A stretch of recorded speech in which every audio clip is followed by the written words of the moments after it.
Moving on to the examination of the eyes. Eyes are the windows of CNS. In the eyes we can look at the pallor, icterus, presence of whited spots, is there any xerosis, stye, hordeolum or chalazion. We can also examine periorbital edema. We usually look for any developmental defects such as ptosis, cataracts, coloboma as well as glaucoma. We can also examine the size of pupils, the presence of pupillary reflex as well as squint. Moving on to the ear, nose and throat examination. In the ear we must look for, is there any associated fever, upper respiratory tract infection, presence of earache or discharge. We will also look for the secretions, presence of wax as well as foreign body. We will also check for the tympanic membrane, the color and the presence of cone of light, or is there any perforation of the tympanic membrane.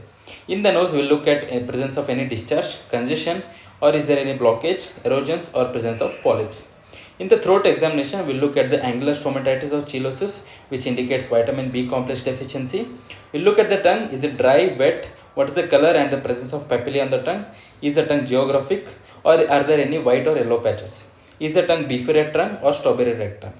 We'll also look at the teeth and gums, orodental hygiene, and as well as is there any presence of gingival hyperplasia. We'll examine the throat, the size of tonsils, any inflammation or petechiae.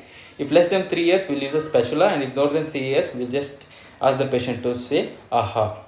Watch my complete long lecture on this to learn more about it.